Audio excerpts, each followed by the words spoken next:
We're going to come back up here and we're going to go next with Dr. Seymour Simmons, and he's going to talk to you about curricular content, which is something very near and dear to my heart, and I think is very important if we're going to get this thing to work here in this state as far as educational technology and cyber classrooms and so on and so forth. So I think we're going to run just a little short clip which has Dr. Howard Gardner on it, and then we'll segue into Dr. Simmons' lecture, and we will then go into our Cyber Talk session, and Mike Connors will start the Cyber Talk session off with a brief statement, and then we should call it a day. So without further ado, let's go on to the next presentation.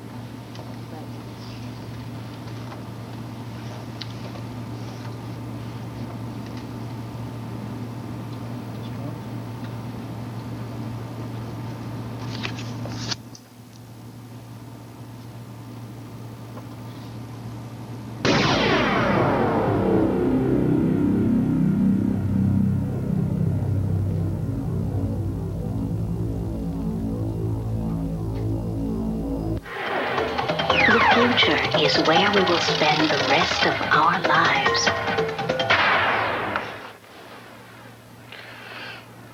At some point in our lives, we've all been inspired by that one really great teacher. The teacher that made school a place where you did more than just stare at the clock, waiting for the day to end. Somebody who showed you how much you can get out of school and out of life. Today, our public schools are at a critical crossroad. We can't decide what they should be and what they should do. We know how important education is to our future, but what can we learn about learning? Totally interactive virtual teaching. We've got everything here from philosophy to mathematics to art, science, and as you can see, the chair takes you into the console. Okay, what we'll start with, the history of civilization. Use this and click into the subject. Good morning, children. Good morning. I think kids respond to excellence.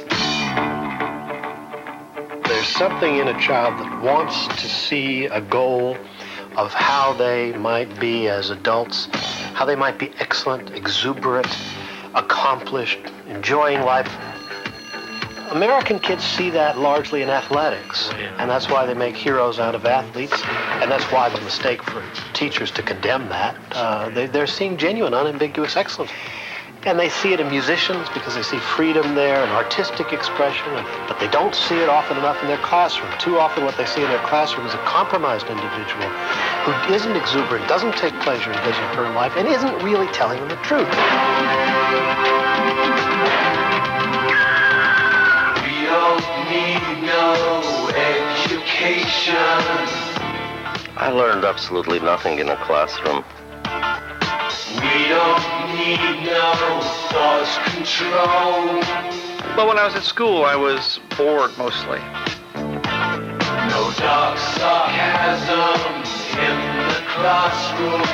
My entire schooling consisted of looking out the window and dreaming of escape. Teacher, leave them kids alone. So you want me to go to college? College? Barbara Clown. Bart! Hey! Teacher! Leave them kids alone! It's just amazing to me how many classrooms there are of approximately 30 kids lined up in straight rows with an adult talking at them in the front of the room. And what we're seeing in most of our classrooms now, the cutting edge of technology is the blackboard, which was invented almost 200 years ago, I think, and isn't that big an advance beyond a stick in the sand. It's amazing. Human beings need other human beings. We are programmed to respond to other folks in a way that we will never respond to something which isn't animate. Walt Whitman said that he wanted his books to be read outside by young people, and he wanted to have portable editions of his books so that people could read them in the open air. We don't read Whitman in the open air. We kill him to death with analysis in the classroom.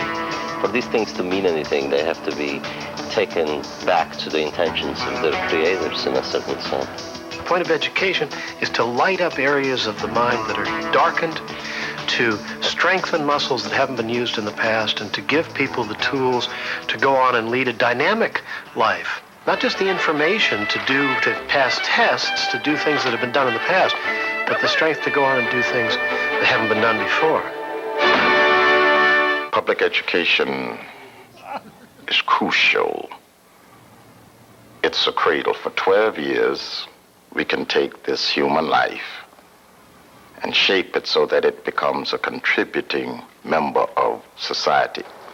This child needs to be awakened to the wonderful world of ideas and of tomorrow and of school. Now with technology, we're able to recreate the system that was designed for the elite 2,000 years ago.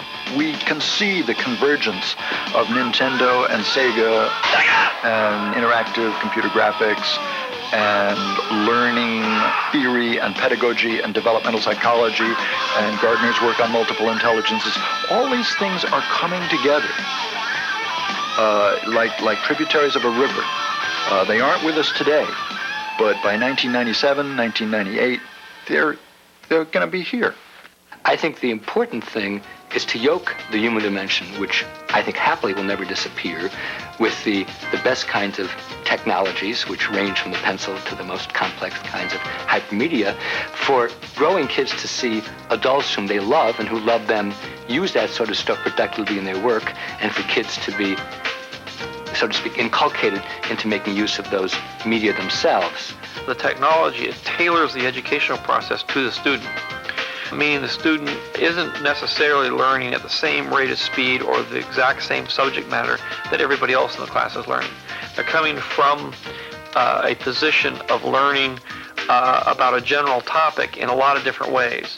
And then the students coming together with the teacher in very, very small groups get to bring their piece of the puzzle together and discuss it.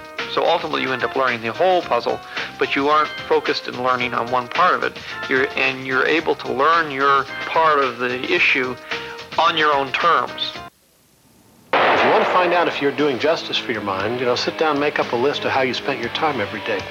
If you didn't spend at least an hour that day reading or doing something else that was actually good for your mind, then your mind's just getting weaker and weaker.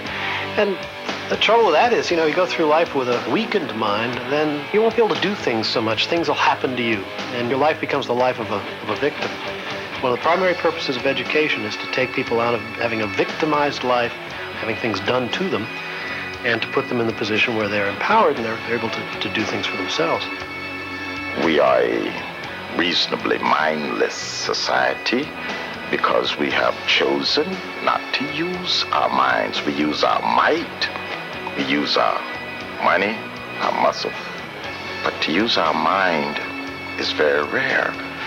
Perhaps we will all have to pull back, chill out, look at ourselves, and begin to think. Because without thinking, we cannot create. And without creating, we will die.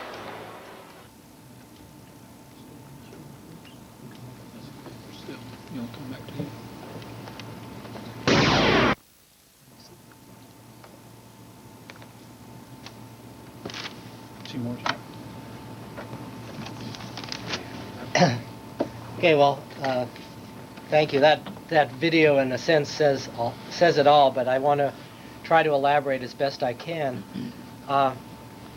First of all, I just want to say why people like Tom and myself are involved here. We come to the world of education from the world of art, visual arts primarily, and so how do we speak to those of you who are teachers about subjects that we know relatively little about, mathematics and so on, have been out of our realm.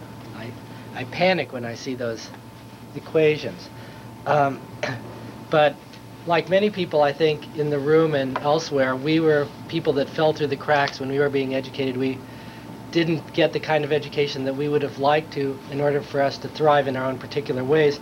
And we see new possibilities in the technology for changing education, for, I use the word, artifying it in a sense, bringing the ideas from the world of creativity and the world of expression to every subject, not just to the typically expressive ones.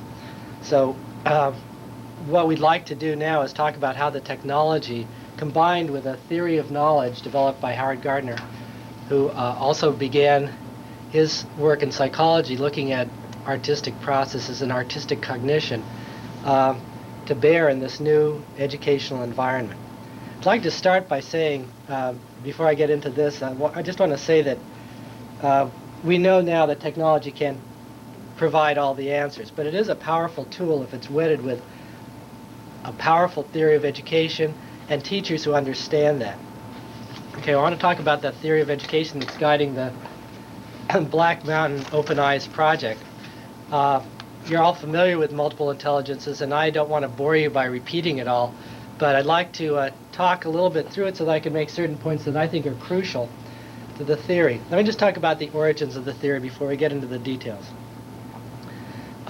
Gardner was working for a project called the Van Leer Project on human potential, and the question about that project is what potentials are not being addressed and how can we address those potentials of humans in general. And this is a multidisciplinary team with anthropologists, philosophers, psychologists, all working on this issue. And out of it came a book called Frames of Mind, which is the theory of multiple intelligences, which lists the first 7 of the intelligences there that have now become, I think, world-renowned. Gardner was operating on 2 premises. One was a negative one. He was saying that IQ tests do not really test intelligence in the sense that we use them in ordinary life. They test abilities to take tests, which are rarely used outside of the classroom. They don't measure creativity, practical skills, social acumen, character traits, all the things that are listed in the scans report, for example. Those aren't tested, so people that do well on IQ tests often fail dramatically in their personal and professional lives, whereas people who don't do so well because of these other qualities might exceed all expectations. What do they call overachievers? What does that mean? That means that they achieve things that IQ tests and other kinds of schooling-based assessment doesn't really cover. So on the positive side, Gardner looked at humans from a number of different perspectives. He looked at the historical, the philosophical, the neurological, the developmental, the psychometric, cross-cultural, evolutionary, and practical perspectives, and he said there's 7 at least, and probably 700 ways that people can demonstrate intelligence, which he defined not as the score on a standardized test, but as an ability to solve problems and make products recognized as valuable and useful in a particular culture. So each intelligence applies in and of itself, but also in combination with things, with a number of different occupations and aspects of our personal and social lives. However, they come sort of pre-packaged. We're all born with them as long as we're more or less normal, but they're not developed by any extent as IQ tests would suggest. IQ tests say, well, if you're tested at the age of 3, you're going to have the same IQ at the age of 50, no matter what you do in life and what education you have. This is not fixed at all. As a matter of fact, for any of these intelligences to develop, they need nurturing and they need education. Schools, however, have neglected the large majority of them, except in peripheral ways, and focused entirely on linguistic and logical mathematic kinds of skills, which are those things that IQ tests and SATs and GREs and things like that document, but they don't really look at spatial, musical, bodily, kinesthetic, interpersonal, or naturalist kinds of intelligences.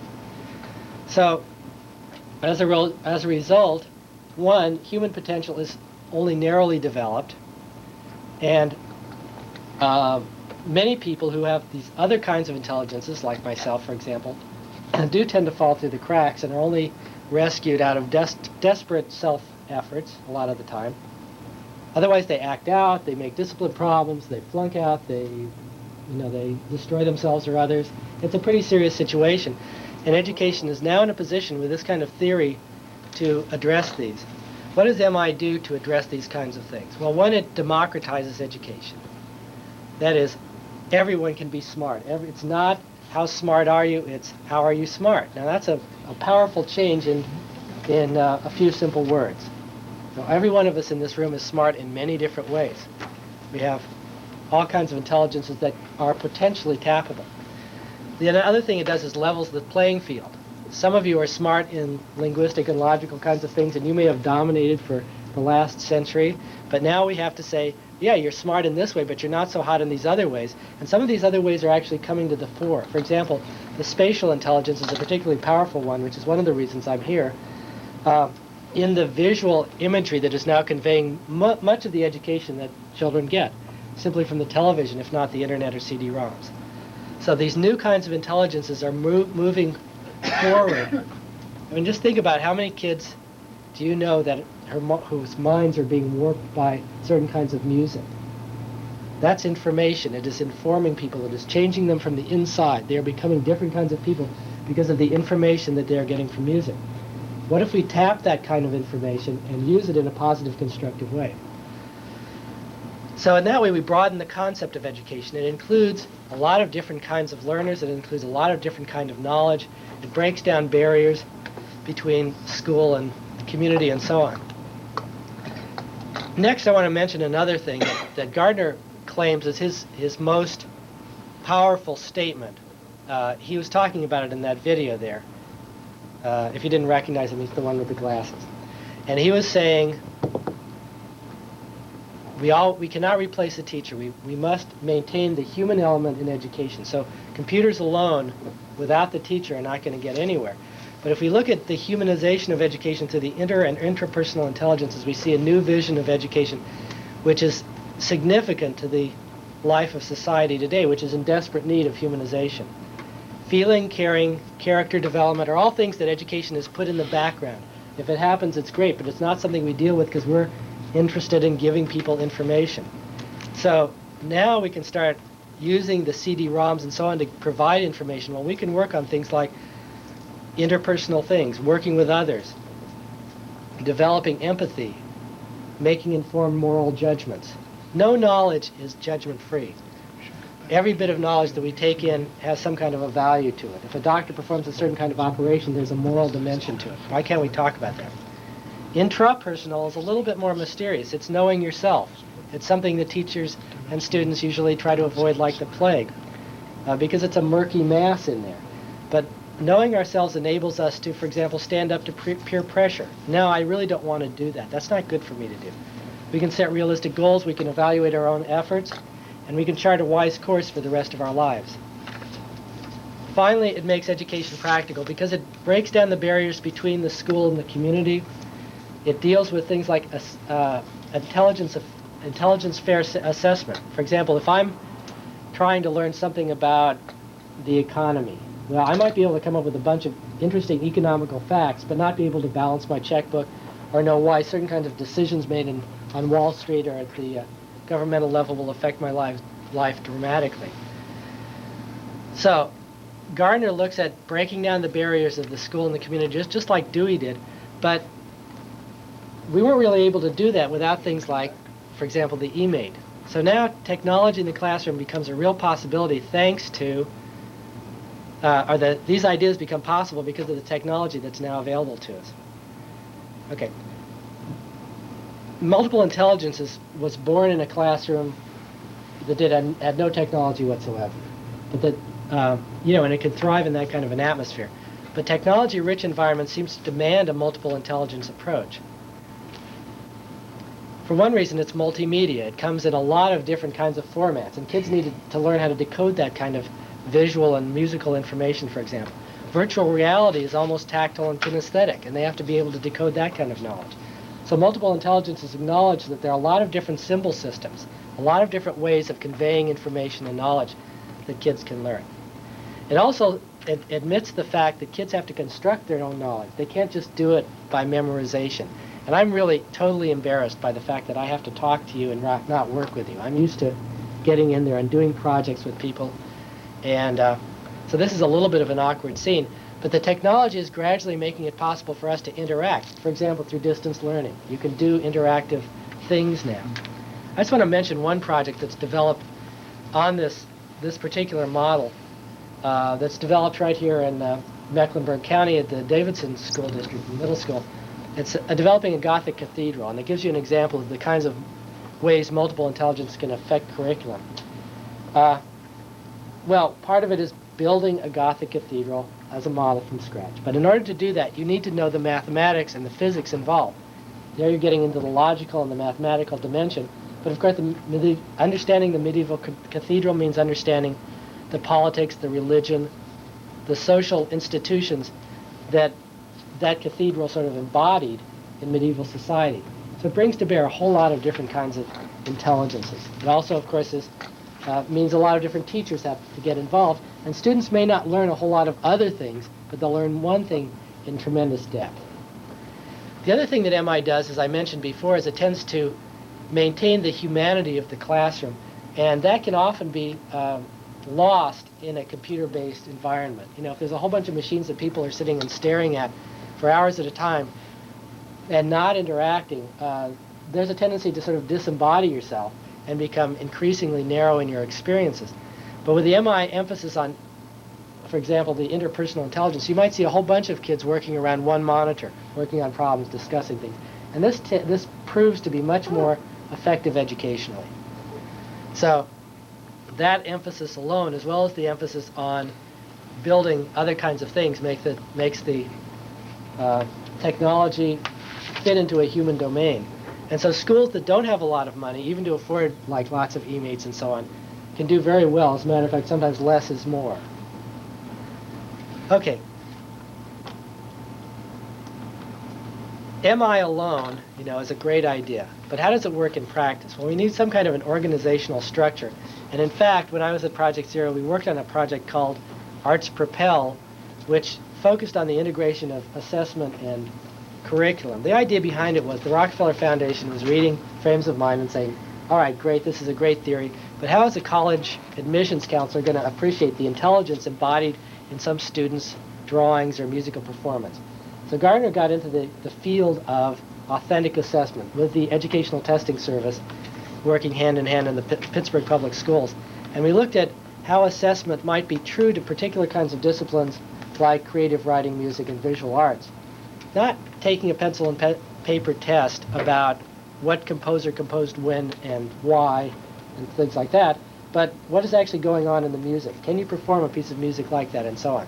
So we developed, and I'm kind of pleased to say, out of the arts came one of the most important changes in education, which is portfolio assessment. Out of it came open-ended problems and reflective practices that are now being spread across the curriculum. So we are, as artists, coming out of the margins and, you know, becoming involved in teacher development, professional development, teacher training, and so on, with the ideas of project-based learning, reflective practice. Project-based learning focuses on open-ended problems. Reflective practice is, how well am I doing? What have I learned about all this? What other things must I do? Portfolio assessment expands into the range of students learning over a long period of time in many, many different dimensions. And what this does is it empowers learning. So I've taken the acronym PROPEL, which originally stood for Production, Perception, Reflection, and Learning, to take this new format. Project-based learning, reflective practice, open-ended problems, portfolio assessment to empower learners. I'd like to talk about these to some extent separate, though they really are entirely interdependent. In Propel, we had three different kinds of products.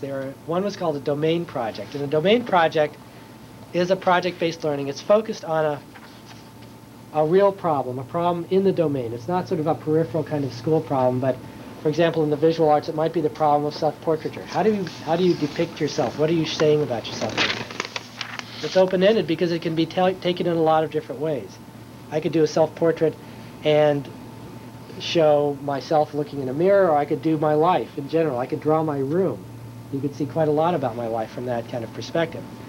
So it's kind of open-ended, but at the same time it is central to the domain. Let's take a biology project. For example, with the new technology, people can go out and do water samples or something like that and look at pollution issues in the environment. These are crucial and central to the domain of biology. They can now happen in a distributed learning environment, going out into the classroom, as Dr. Adams spoke, and they can come back and then work with this data in a multimedia format,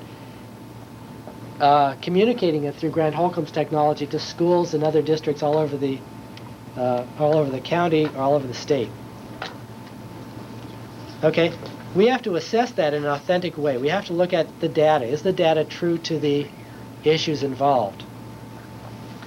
Or is it just kind of trumped up? Did they make it up because they went out to the pool hall or wherever they went? Okay, we also want to look at their presentation. Is the presentation coherent? So we get into communication kinds of skills and so on. And all those things can be assessed. We can not only assess after the fact, summative assessment, we can assess during the process. For example, if I was going to do a presentation like that, as we actually did, I might get together with Tom and Barry and Grant and say, well, I'm going to say this, what do you think? And they'll say, no, I think you should gear it in this direction. So we can have in-process assessment, and this can actually happen in the classroom. You can do video recordings of your talk and then critique them before the final thing. Students can also look at those videos and assess themselves. They can know whether they're doing well or they're doing poorly. So all of a sudden, kids have a new tool, self-assessment, self-reflection, to direct their own learning. It's no longer the teacher who is the evil person up there in the front of the room who's telling me I'm bad. I'm saying I stink. This is the wrong way to go. And my friends are reinforcing that. It's a very positive role for peer pressure. Okay, process portfolios are the last thing. And what we would do is we would accumulate a number of domain projects, for example, a number of writing projects that were done by students over the year, and look at them and see the directions that the students were going and the problems that they would have. They could look at their own process portfolios and look at the processes that they went through. Why did they run into this particular kind of problem? How could they avoid that in the future? And where are they going with it? Where do they want to go from here? So students become increasingly in charge of their own learning. Now, this has been very cumbersome in the past, and teachers typically say, how can we keep all that junk? I mean, they've got, I've got 700 students, I've got to keep portfolios for everyone, it's totally impossible, we'll never use them, and so on. But then comes along this incredible new technology. I'd like to show you one example that Dr. Adams has brought on portfolio assessment. This is an electronic portfolio. Would you like to zoom in on this one? Great, and thank you, Seymour, and I will. And I see, Jerry, you're here. Welcome, Jerry. It's nice to see you back from Japan. Yes.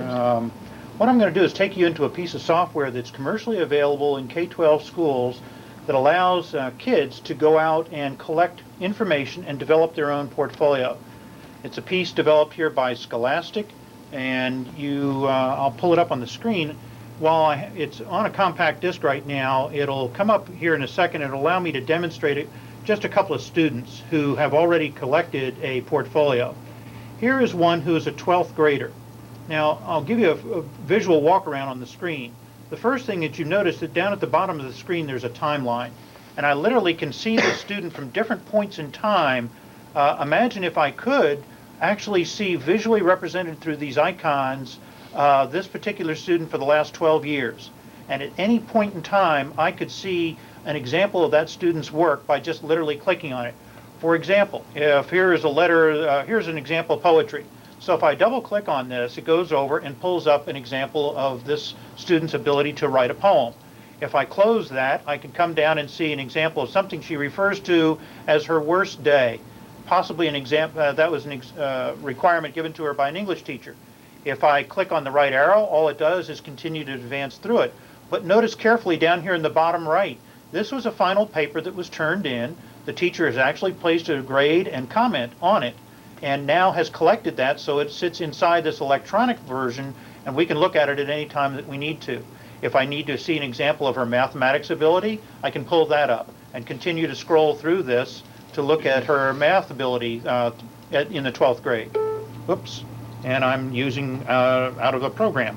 That's but just a simple little example of how we might want to do that, Seymour, and you may want to come back and show that those students can continue to work through this kind of example throughout their lives in school.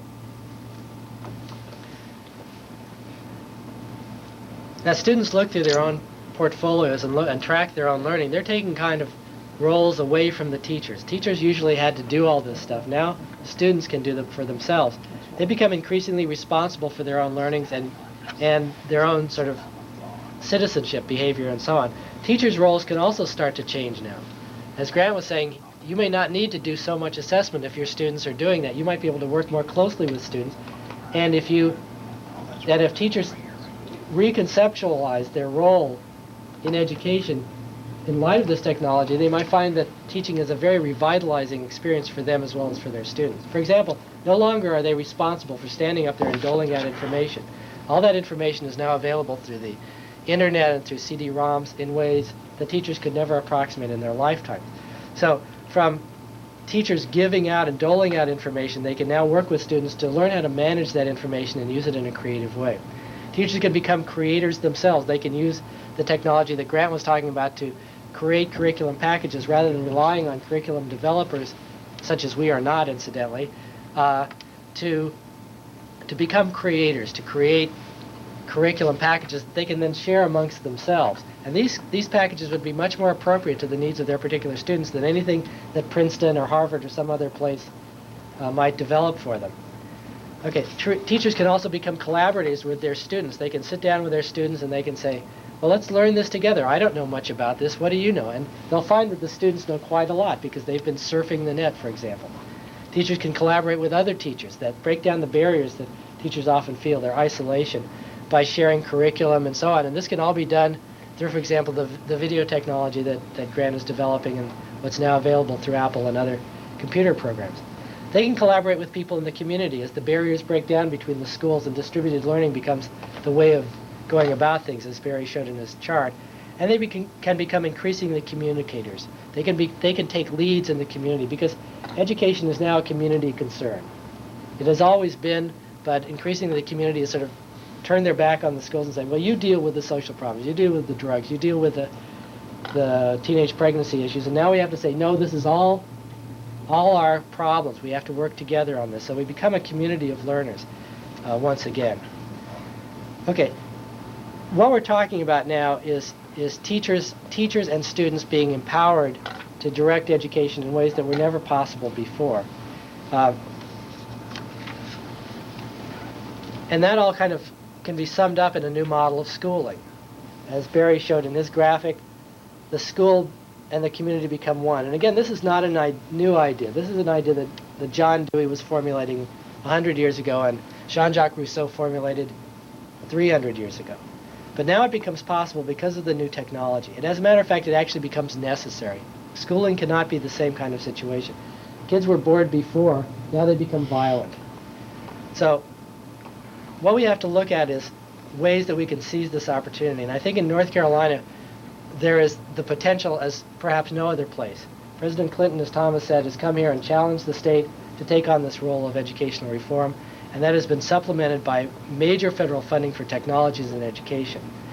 The North Carolina Information Highway is a state-of-the-art system that can convey information all over the state to schools and districts in ways that were never before possible. And you have teachers and curriculum developers and technology developers that are in a position to work together in ways that were never even conceived of. We can talk similar languages for the first time. So I'd just like to close by saying that we at Black Mountain Productions, Apple Computer, Interactive Solutions Group, and Winthrop University are anxious and willing to work with you on this very, very important effort.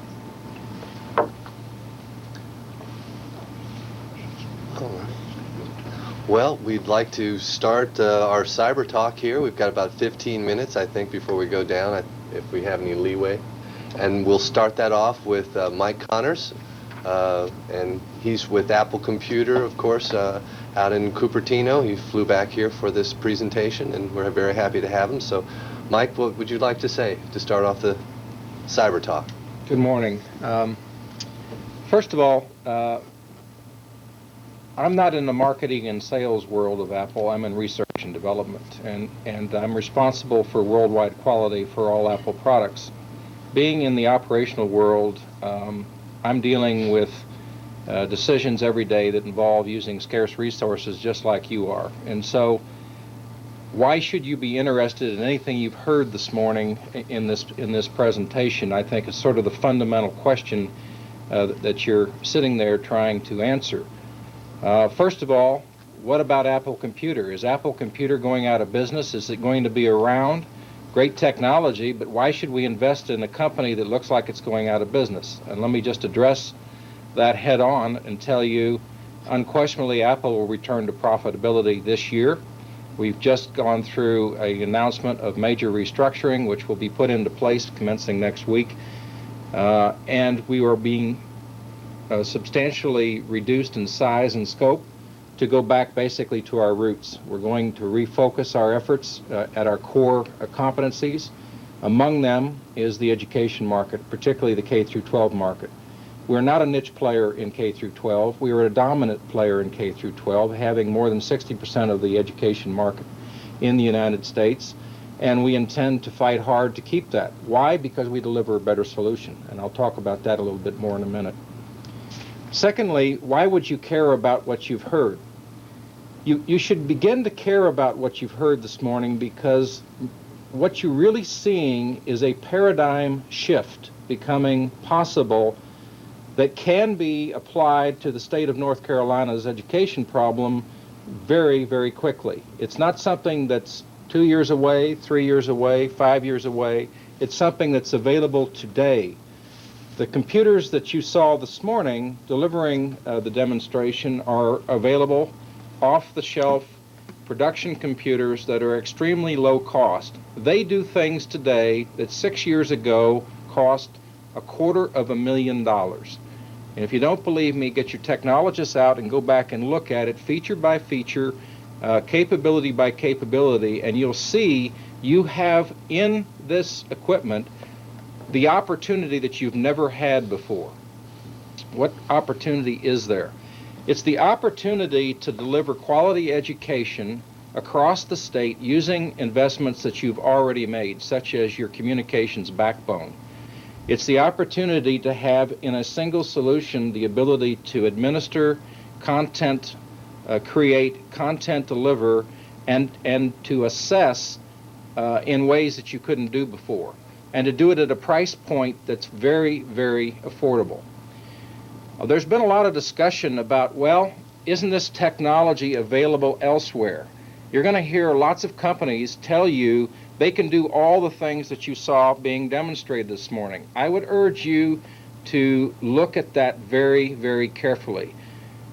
Working in research and development, I know what's available. I know what's in the lab today and what's coming out next year. And I can tell you, you're not going to find this capability from any other solution provider.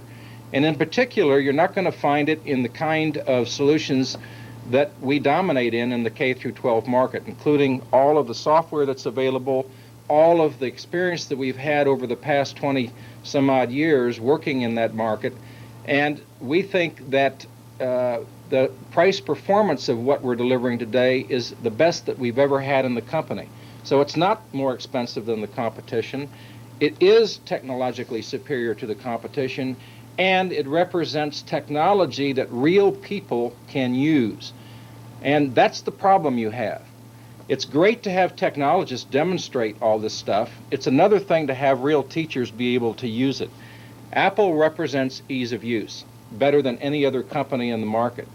And that's one of the reasons I'm at Apple, and it's one of the reasons I'm here today. I know that what we're seeing is a solution that you can use, and I'd urge you to carefully consider it. Thank you. Mr. Connors. Well, is there any questions that we can field from the other sites at this time?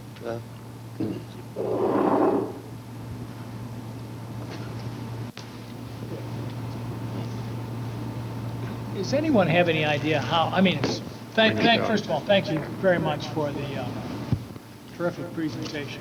Bring up the audio. Okay, Steve. Can you hear me now, Steve? Yes, Bob. I'm Bob Goodell, here in Raleigh.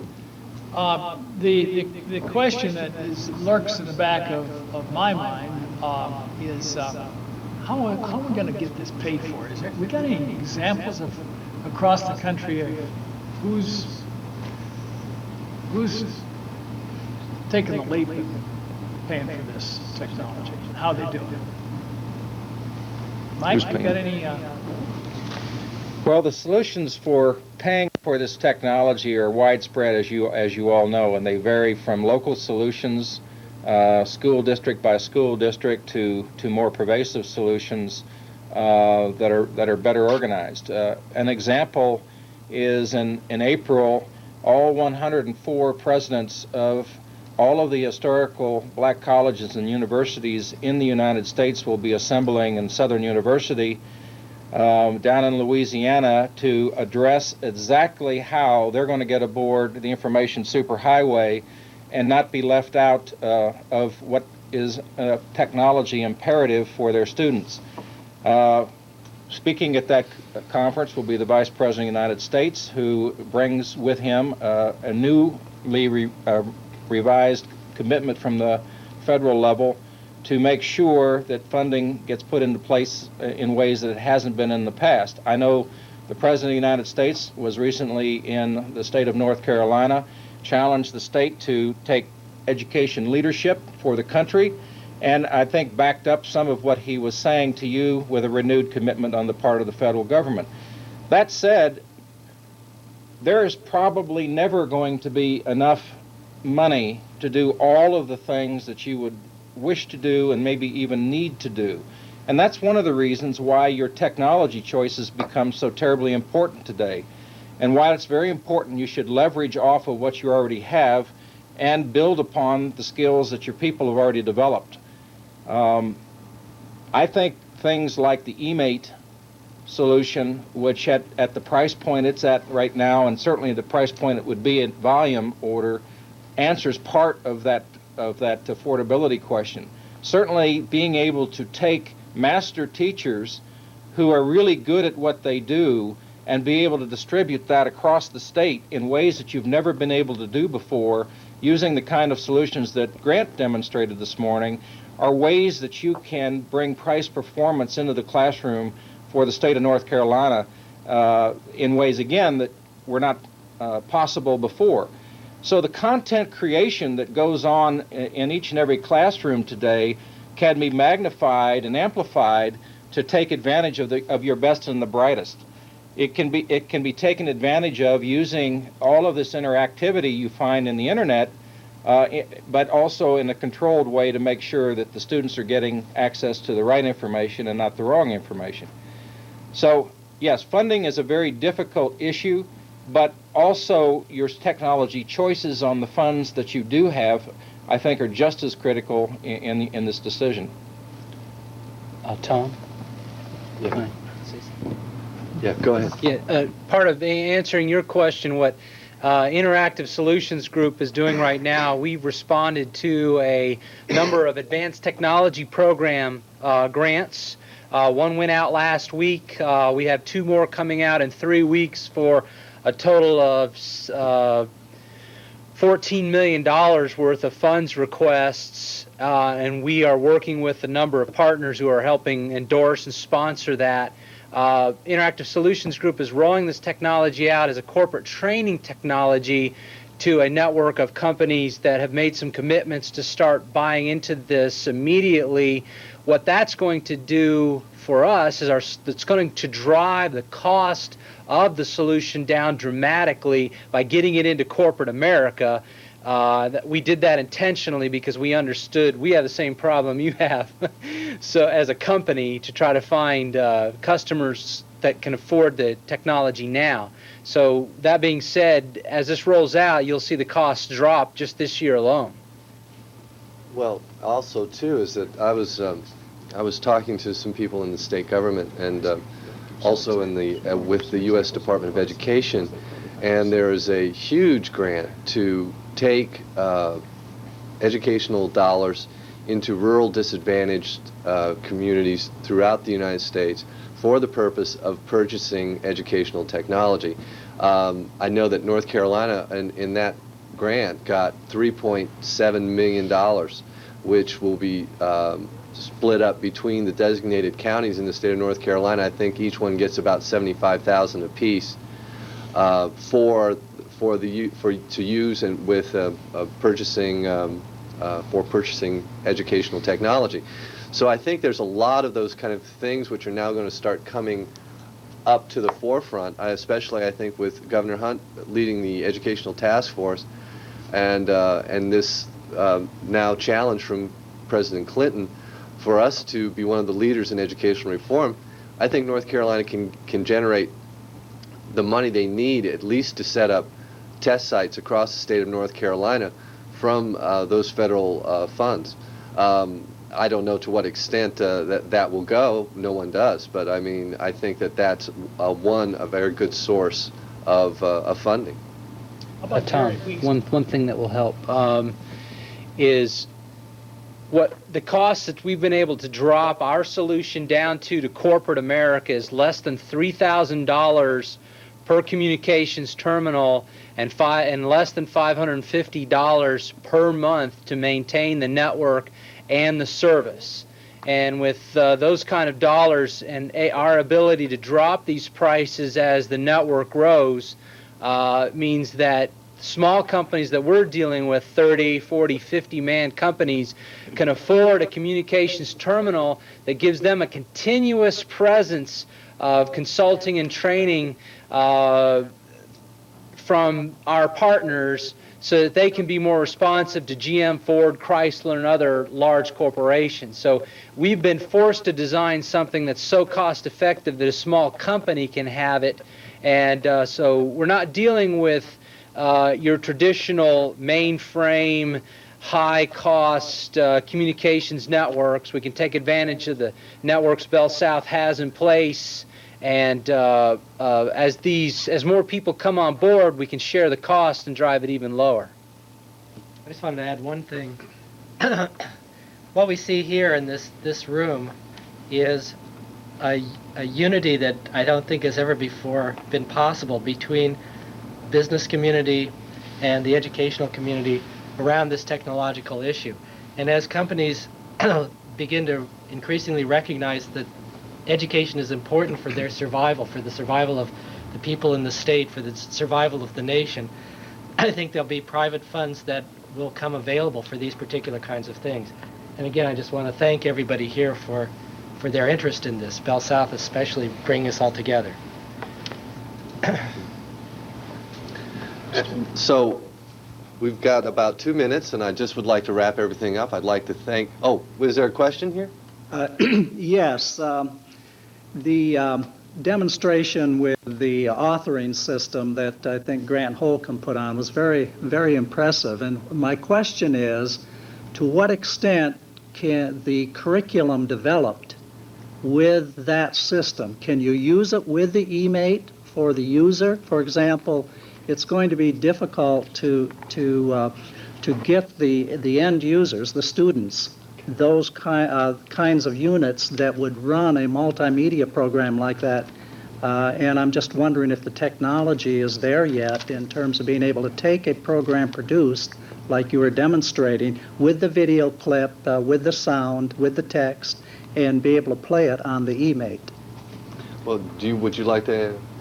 Well, I'll address my part of it, is that the eMate is an unbelievable way for students to respond at their own pace outside the classroom, and all of that information be retrieved through the assessment portion, and that stored and analysis conducted.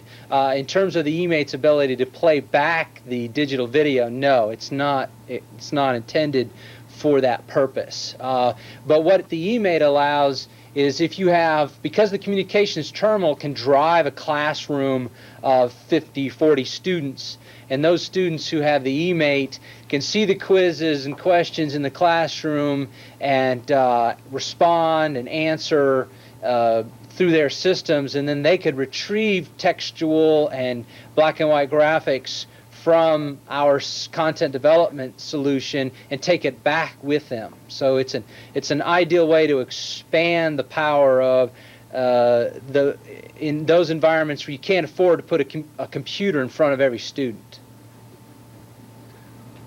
Okay, well, I think we're going to be going down in about 2 seconds, so I'd like to just say thank you very much for all coming to this presentation. I hope you got something out of it, and I hope to hear from you in the future as far as what we can do to improve educational technology here in North Carolina.